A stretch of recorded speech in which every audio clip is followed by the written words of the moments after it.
สบายดีทุกคนพบเจอกับสลอกคือเก่ามื้อนี้สลอกกับบ่อกุ้งกะมาตักข้าวเนาะตักข้าวเจ้าสดเนาะทุกคนอยู่ที่สางข้าววงนุรักษ์อุ้มจานนี่แหละเมื่อวานนี้ก็ไปตักข้าวอยู่ที่ตำบลหนองหลวงเนาะทุกคนตักอยู่ที่หนองหลวงนั่นแหละข้าวเจ้าสดเนาะแต่ว่าบ่พอน้ำหนักก็เลยได้มาตื้มอยู่ที่สางข้าวบ่พอ3 ตันทุกคนผมแม่นว่าขาดหลายได้ขาด3 ตันก็ได้มาตื้มแล้วก็จะเดินทางไปส่งอยู่ที่อำเภอประทายบุญทุกคนตั้งว่าไก่เนาะเขาเจ้ามาลีออกแล้วเด้อทุกคนเนาะเริ่มสิได้แล่นแล้วแล่นก็แล่นไปไกลคักแน่เมื่อวานนี้ก็เอาเข้าไปส่งอยู่เขาเจ้าแห้งไปส่งอยู่นครพนมเนาะกลับมาตักอยู่หนองหลวงกลับขึ้นมาแล้วก็สิตักตื้มให้ไปอำเภอประทายพะนะ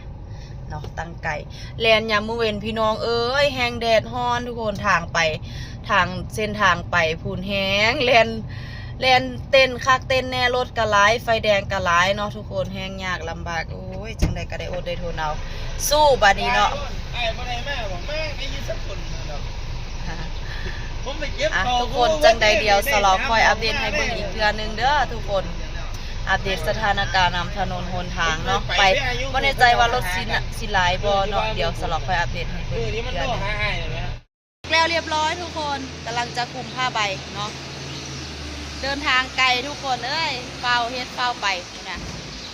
เดี๋ยวสลอคุมผ้าใบซอยเบ้ากุ้งก่อนเด้อทุกคน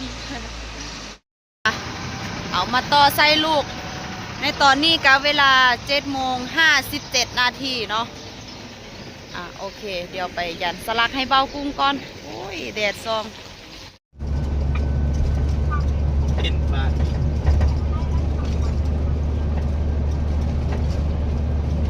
ทุกคนตอนนี้กาเดินทางมาฮอดอำเภอเขาสวนกวางแล้วเรียบร้อยเนาะตอนนี้ก็ติดไฟแดงอยู่ที่ไปไสที่ไปไสนี่เฮ้านี่สิไปไสสิไปอำเภอประทายไปโคราชไปตรงเม้งตังว่าไก่พี่น้องเอ้ยไปสวงสิฮอดแม่นจักสิฮอดจักโมงเดี๋ยวสลอค่อยอัปเดตให้เบิ่งอีกว่าสิไปฮอดยามใดบ่าย2สิฮอดบ่หรือว่าสิบ่าย3ฮอดค่ำลายตีกลับมากะดึกดื่นคือโดนแท้เนาะไฟแดงนี่เด็กแม่ป้าลูกเอาลูกคือขวางทางอยู่พุ่นพูดน่ะแม่ป้าลูกนี่ลูกป้าแม่สามเหลี่ยมขาดไหมแม่นอยู่บ่หัวจรวดขาดไหมรถอ้อยได้แล่นเลนเดียวซ้ำโอ้ยนี่แหละรถมันบ่ได้เช็คสภาพยังมารถซุ่มแลนอ้อยแลนใหญ่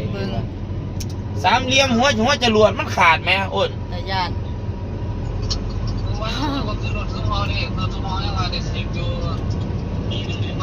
อยู่เลยสะพานน้ำพองลงมานิดหน่อยสะพานคลองเก่าเมียนอันนี้น้ำสะพานเก่าอันนี้เขาเจ้าเฮ็ดใกล้สีแล้วเราแหละเนาะบ้านอันนี้สะพานเก่าโอ้เป็นตะยานแหงห้อยรถเขาต่ำถ่ายพร้อมให้องเด็กบ่เบื้องถ่ายนี่เป็นรถจริงหรือรถกระบะต่ำถ่ายพร้อมโอ้นะสะพานใหม่ทุกคนอีกบ่โดนกับสิได้แล่นขึ้นสะพานใหม่นี่แล้วเจ้าเฮ็ดใกล้สิแล้วอยู่นี่ไหมอยู่หม่องสะพานเก่านี่ไหมสะพานนั้นคลองน้ำพองเก่านี่ไหมไปรถติดเป็นแถวป้ารถติดคมยาวป้าโถขาเขาน้ำพองบัดนี้จากขอนแก่นมาแม่อ้นติดคักติดแน่ล่ะติดว่ามันหน่อยติดย้อนรถอ้อยขาดสามเหลี่ยมขาดแล้วการฟังสายมันว่าแล้วก็มันก็ที่มีพี่น้องเอ้ยนะเขาคนเย็นนี่ได้เล่นหนึ่งบาทพวกบอก2 กิโลน่าจะเลยนะค่อยว่าทุกคนตอนนี้ก็เดินทางมาฮอดแยกท่าพระเนาะแต่ว่าเจอด่านเนาะข้าเจ้าตั้งด่านไม่ข้าเจ้าดอกเจ้าหน้าที่ ตำรวจตั้งด่านอยู่นี่ตอนนี้ก็เวลา10:39 นาทีเนาะก็มาฮอดโอ้ยรถกระติดทุกคนว่าฮอดอยู่บ่บ่ายโมงแม่นอยู่โอ้ยังตั้งไกลบ่ายโมงบ่าย2ก็สิบ่ฮอดอยู่ ขันกลางเว้นน่ะเป็นรถดอก เนาะ ให้ในตะแลนมันขึ้น จังแล่นสบายรถก็บ่ติดไฟแดงก็บ่ได้ติดตำรวจก็บ่ตั้งด่าน แดดก็บ่ร้อนอีกก็คือดีแต่ว่ายามมื้อคืน แต่ว่าเฮาก็บ่ได้ออกยามมื้อคืนเนาะเอาไป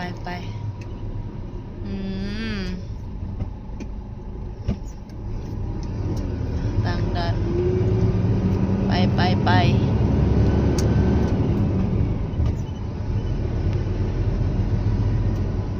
สิรถอ้อยรถเอ้ยค่อนตรวจซุ่มใดฮือนี่ ก็ตรวจเบิ่งป้ายวงโค้งนั่นน่ะนี่มีบ่ เนาะ ตัวนั้นตัวนี้ครบบ่ไปประมาณ เอกสารนั่นนี่โอ้แกรถไถนะบ้านไผ่32 กิโลไปทุกคนเดินทางยาวต่อไปเฮาบ่มีอีหยังเพราะว่าเฮามีครบเบิดซุอย่าง บ่มีอีหยังขาดตกบกพร่องก็เลยบ่ได้จอดน้ำหมู่เนาะไป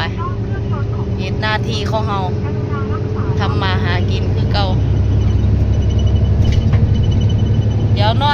อนให้กำลังใจเบากุ้งก่อนเจ็บคอบ่ทันเศร้าอยู่ทุกคนตั้งแต่มือวันที่25เนาะบ่ได้ทายเราบ่ได้ทายให้เบิ่งอยู่บ้านเรามีแห่กฐินเนาะเป็นงานบุญกฐินแต่ว่าบ่ได้ทายให้เบิ่ง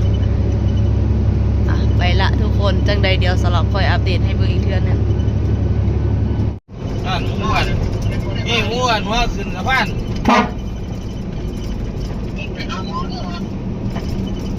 ขึ้นที่ไปหาหมอ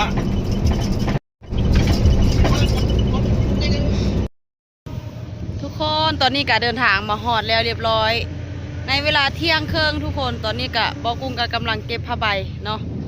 เที่ยงครึ่งมาติดเที่ยงพอดีโอ้ยแดดร้อนแฮงทุกคนมุ่นอีก คันหนึ่งจากเพิ่นมาแต่ไสบุเนาะแดดสลัว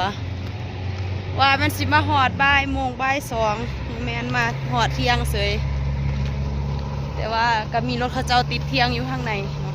อันนี้ก็เป็นเดินทางนอกที่เขาเจ้าให้รถจอดถ้ารถมาหลายๆก็สิได้จอดอยู่นี่หุ่นทางใหญ่องศรีอยู่หุ่นองศรีเนาะเขาเจ้าก็จอดติดเที่ยงอยู่หุ่นละหลายคันอยู่4-5 คันหุ่นแหละเนาะ4-5 พวงโอ้โหเที่ยวแรกแหกมาทุกคนลมก็เย็นลมก็เย็นแดดก็ร้อน แดดบ่แห้งแต่ว่าก็ร้อนคือเก่าทุกคนเนาะสลอกกะเก็บเสื้อข้างแล้วเรียบร้อยสิมาหากินข้าวได้ปะนี้ทุกคนซื้อเนื้อกินมาน้ำทาง นี่เนื้อย่างกุ้งพากินเนื้อย่างนะบอกกุ้งเก็บผ้าใบแล้วกาสิพากันเข้าไปจอดบอนที่เขาเจ้าจะเอาเครื่องลงแทงเข้าแล้วก็ดูดตรวจเข้าเนาะทุกคนอันแหละแล้วก็สิจอดทาอยู่หันแหละ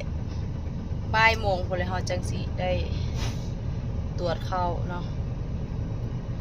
ทุกคนเป็นจังใดเดียวสลอคอยอัปเดตให้เบิ่งอีกเทื่อนึงเด้อบ่แน่ใจว่ารถอยู่ทางไหนมีจักคันนะ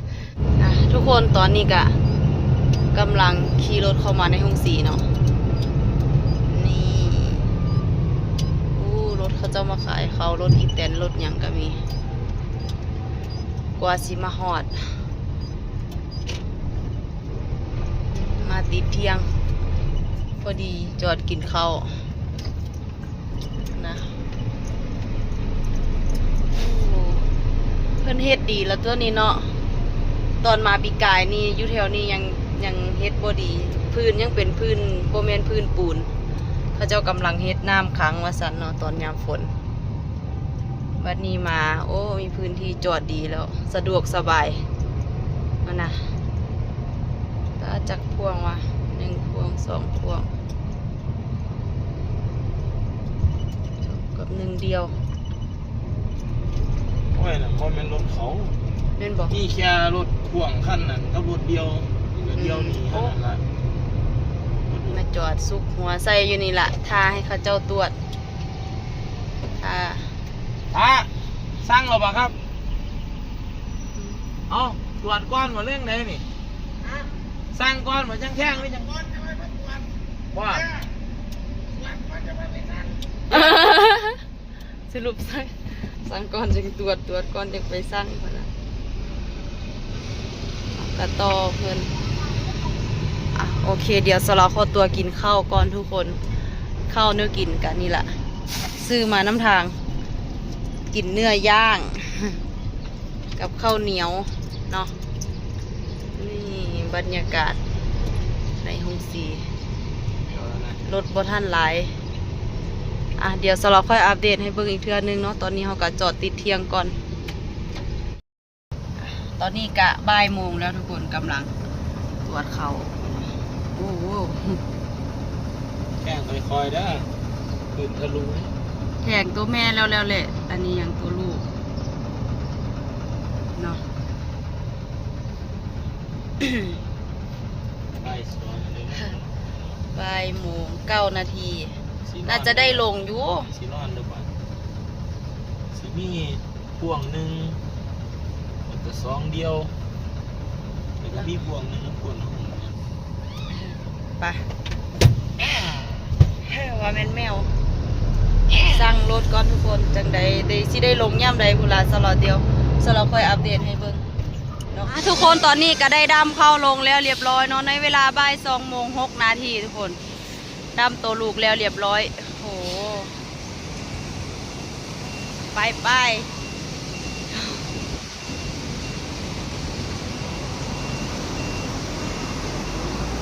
รถกะลักโอ้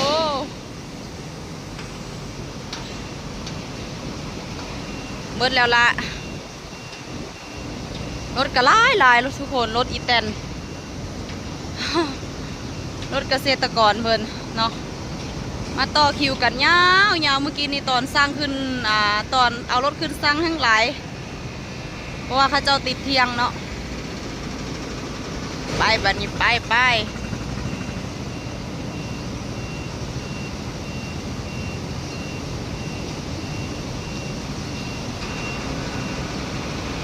ทุกคน อัปเดตราคาแล้ว แม่น สีเด้อ อัปเดตราคาข้าวมะลินี่หน้าห้องสีมะลิสดหน้าห้องสีนี่ 11 บาท 11 บาท 30 สตางค์แม่น แล้วก็ค่านี่ก็ค่า11 บาท 60 แม่นบ่ แม่น บาทคือแพงกว่าแท้ จำนวนหลายเนาะ อ่ะ อยู่น้ำสางเขาก็สิซื้ออยู่ประมาณ10 บาท20 10 บาท 40นี่แหละ อืมไปทุกคนอัปเดตให้ฮู้จักแล้วเด้ออยู่ที่ห้องสีตรงเม่งอำเภอปะทายจังหวัดโคราชบ้านเอง เนาะไปบัดนี้เดินทางขึ้นไปบ่ฮู้ว่าสิได้ไปตักข้าวอยู่ไสนะเขาเจ้ายังเฒ่าแก่ยังบ่แจ้งมาว่าเฮาสิได้ไปอยู่ไสว่าต้องเดินทางขึ้นเมื่อให้ฮอดก่อนเถาะบ่แน่ใจว่าสิขึ้นเมื่อให้ฮอดจากทุ่ม สิฮอดจากทุ่มเฮา จำเลยเอาบอก2 ทุ่ม เนาะ2 ทุ่ม3 ทุ่มก็ว่าไปเอาไปจังใดก็เดินทางขึ้นเมืองสักก่อนทุกคนตอนนี้ก็เดินทางมาฮอดเข้าสวนกวางเนาะในเวลา5:51 นาทีจะ6 โมงแล้วเนาะทุกคนมาฮอดบอนเก่า เวียนมาฮอดรอบอหย่างก็มาฮอดบอนเก่าบอนเดิมนี่แหละค่ำมืดแล้วทุกคนจิได้ไปตักเข้าอยู่ที่สางคือเก่าเนาะแต่ว่ากับบ่แน่ใจว่าสิได้ไปลงไสนะสิได้ไปส่งไปขายอยู่ห้องสีใดเดี๋ยวค่อยอัปเดตให้เบิ่งอีกเทื่อนึงเท่าแกบอกว่าให้ฮอดสางก่อน2 ทุ่มว่าสั่นให้เฝ้าด่วนขึ้นไปเพราะว่ามันค่ำไวเนาะช่วงนี้เพิ่นก็สิเฝ้าอยากนอนเนาะไปเฮากับเฝ้าคือกันละเฝ้าไปหาตักหาอาบน้ำกินข้าวนอนพักผ่อนคือกันไปด่วนไป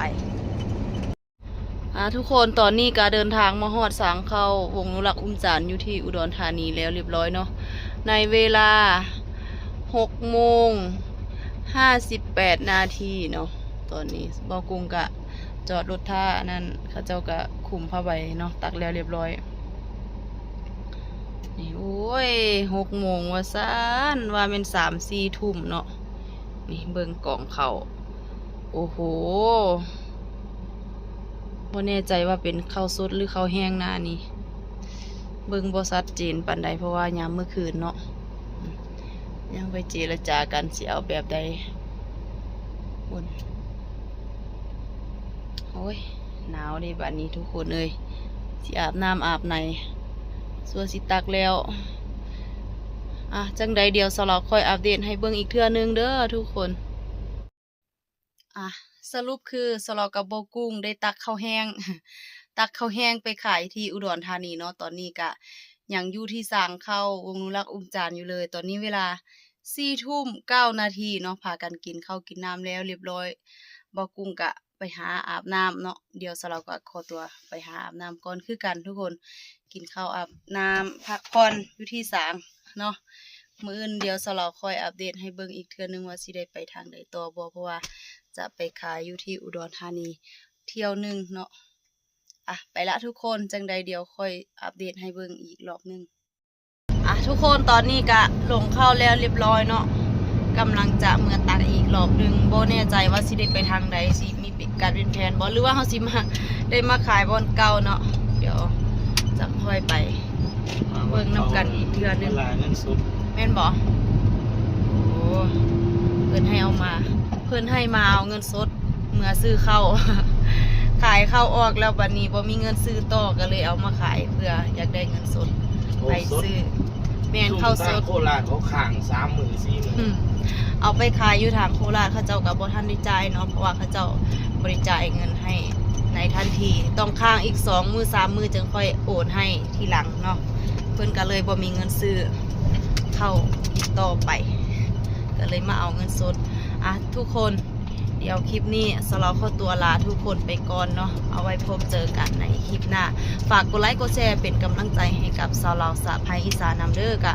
ฝากช่องทาง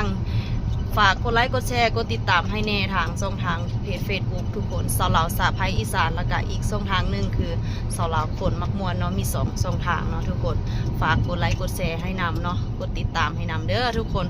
ไปแล้วเอาไว้พบเจอกันในคลิปหน้าสบายดี